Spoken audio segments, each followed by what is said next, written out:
Well, wiretapping the internet. That's the FBI's new mission. Traditionally, they've been able to get a warrant to tap into telephones, but today, more people are communicating through the internet by email, Skype, social media, and instant messaging. And this poses a challenge for the FBI. They're finding it harder to wiretap websites, calling it a going dark problem. And now they're taking action to change this. An article on CNET reveals the FBI's push to force internet giants like Google, Facebook, and Yahoo to alter their code to ensure that law enforcement can easily wiretap the websites. The FBI's plan would amend a 1994 law that applies to wiretapping phones.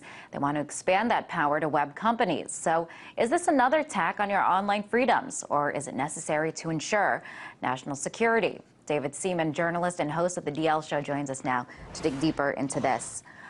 Welcome, David. So should people be concerned about this? It's great to be back on, Liz. People should be concerned. I want to choose my words very carefully here.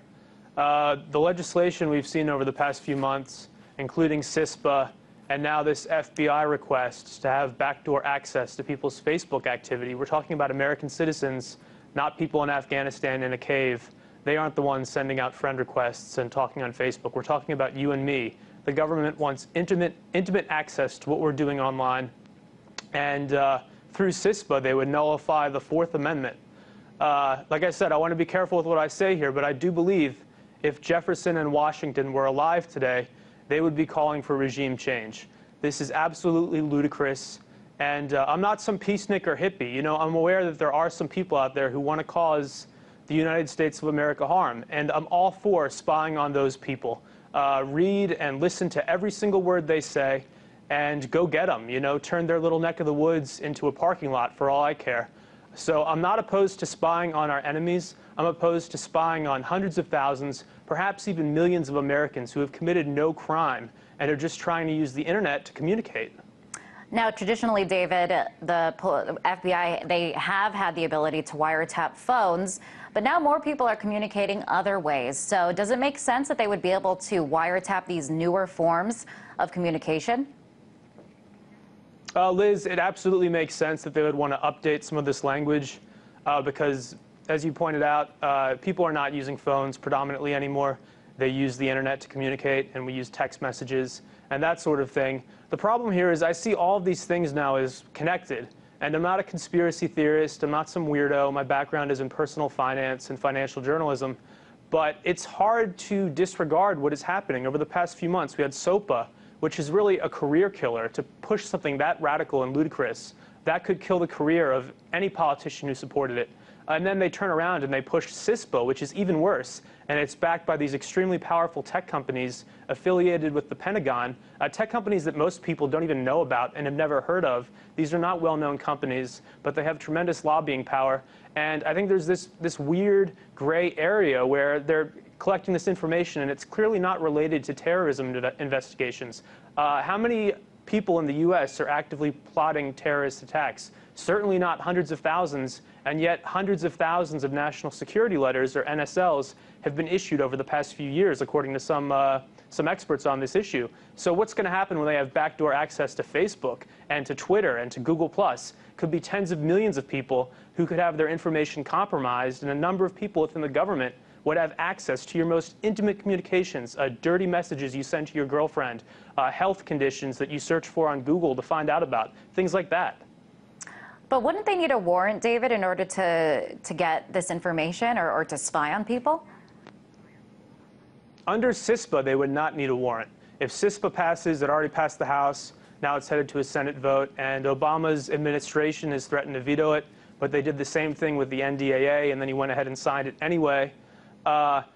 If that becomes law, then it changes the game. Then the FBI has backdoor access, and they can go in without a warrant.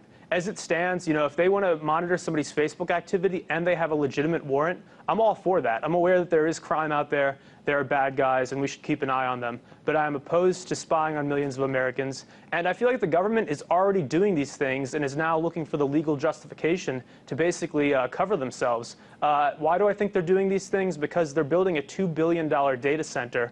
And Wired Magazine has reported on this. You guys have reported on it. $2 billion data center in the Utah desert to analyze, log, and go through our communications, you and me, American citizens, not people in Afghanistan. So it sounds, David, like you're worried that if the FBI is granted this power, there is this capacity to abuse it. I'm absolutely worried. The problem, I mean, governments throughout history have always tried to collect more and more power. That's really just the nature of things. And you even accept a certain level of corruption, right? Because that's what governments do, is they gain more power and more resources over time. The problem is, for the first time in human history, we actually have technology at a level, and this is just over the past few years, we have technology at a level where it's cheap enough and easy enough for governments to actually monitor and analyze everything we do, online and offline, with closed cameras. It's really weird. It's like we're now in this state where, and former NSA officials have said this, we're like this close to being in a totalitarian state. We have the technology, they're passing the legislation to make it possible. And the thing that scares me most is that when you turn on most news networks, you turn on CNN or MSNBC, they don't talk about this. Just the other day, the co-founder of Reddit was on CNN, and he mentioned CISPA. He said he doesn't plan to invest in Facebook because of their pro-CISPA policy. And the anchor was just like a deer in headlights, right? She didn't want to address it. None of the other people on the panel wanted to address it, and so they just move on. And it's the same thing when Ron Paul is talking and they're covering one of his campaign speeches. He talks about CISPA. He talks about NDAA. He talks about warrantless wiretapping of American citizens, and then they just cut away. And they're like, that was Ron Paul, everyone. And they don't actually put these things into context, and these are huge issues. So that's what scares me. I know something's going on because it's not being covered in the news. Well, we here at RT have spent a good amount of time covering CISPA and NDAA and some of these issues. David, this plan would require big companies, Google and Facebook, for example, to alter their code so the FBI can wiretap their sites. Do you think the big companies will be on board with this? I think they will. I wish that the CEOs and executives of these companies were patriotic, but I think at the end of the day, they just care about the bottom line.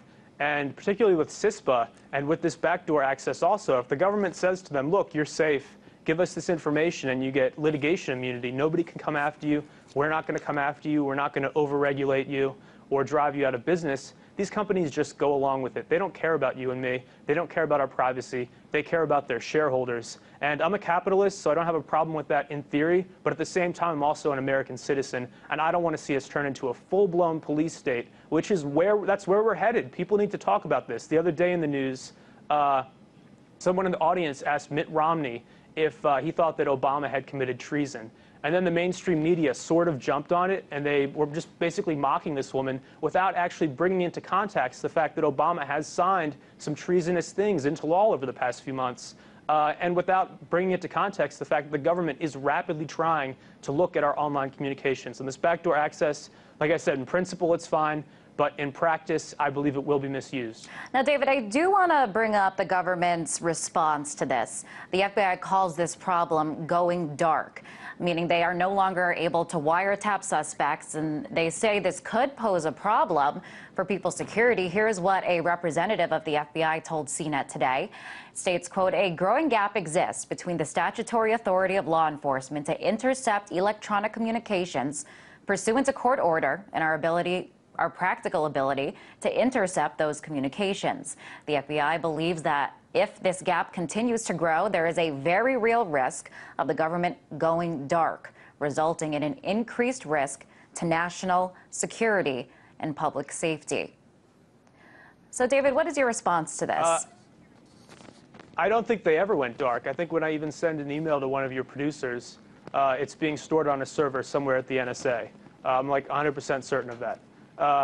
So do they want better access for law enforcement reasons? Yes. And is that legitimate? Sure. If you get a court order and it's authorized, go ahead and do it. But again, where is this threat coming from? If there are hundreds of thousands of potential terrorists here in the U.S. and they're all communicating over Facebook, let's identify these people and let's kick them out of the country so they're not a threat anymore. But I think the problem here is that this is kind of a boogeyman. There are only a handful of people who are a genuine threat, and then a lot of it is just flat out totalitarian spying.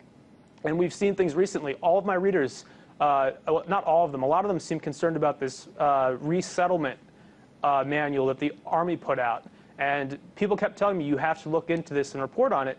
And I was skeptical, but I looked it up. I downloaded off of public intelligence, and there are plans for resettlement camps even in the U.S. It's not as bad as some people are making it out to be, but these are weird times. Will the government misuse their wiretap and their Facebook backdoor access to see what our political views are and to see where we stand? I believe they very well could, and I think that's a risk that we need to address with new legislation to make sure that this is never misused. All right, David, we're out of time, but thank you very much for coming on the show today. That was David Seaman, journalist and host of the DL Show.